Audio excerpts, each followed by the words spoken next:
You're not eating Oreos anymore. No more Oreos for either of us, Chris. I think it's tougher than he thought. Mark will never, ever bet against Trump again. It depends on who you ask, but Donald Trump has a management style where he some of his compliments come laced with a little bit of a hard edge, and he sometimes keeps people on their toes and, seems to constantly remind them that he is the boss. You told me one time that President Trump referred to you as a Boy Scout. What did he mean by that? I took it as a compliment. I don't think it was meant that way.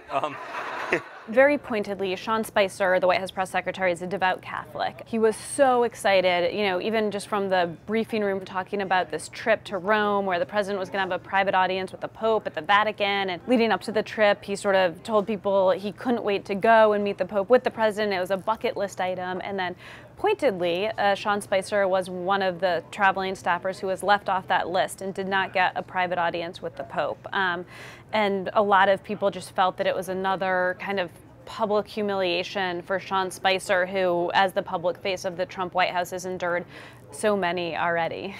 Basically, no one in the president's orbit is sort of safe from these jokes, depending on how you look at them, either these demeaning statements or, frankly, these sort of warm familial jokes. And they start even with the president's own sons. My two sons, and I hope at the end of 8 years I'll come back and I'll say, oh, you did a good job. Otherwise, if they do a bad job, I'll say, you're fired. Sir. His aides and his allies say it's meant in a spirit of sort of jovial jesting within a family. But he'll often say to people, for instance, Nikki Haley, the president, while Nikki Haley was seated directly to his right, kind of turned to the room and again, in a joking, teasing tone, said, what do you think of the job Nikki's doing? Is she doing a good job? If she's not doing a good job, I can always get rid of her.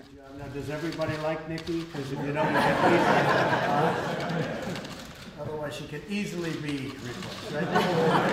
No, we won't do that, I promise. And sometimes it's not even that the president or president-elect specifically asks for something, but people just observing the way he manages feel like they have to come and kiss the ring. And so a good example of that is Mitt Romney. It turned out he was being considered for Secretary of State, a job that in that moment he really wanted.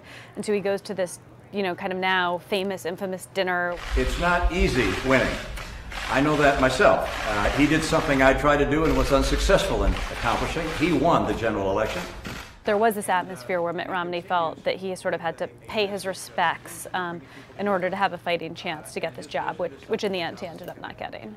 Critics say that it's a sign that President Trump, despite sort of winning the highest office in the land, is still insecure and needs to remind people who's boss. And his allies and a lot of his staffers say it's very clear who's boss. It's Donald Trump, the President of the United States. And look, this is just his style. It may not be as sort of formal or traditional as past presidents, but look, he's not a politician. He came of age in a family business. He's used to kind of joking around and being more informal, and that's what you're seeing. And he does this to make people feel included, not excluded.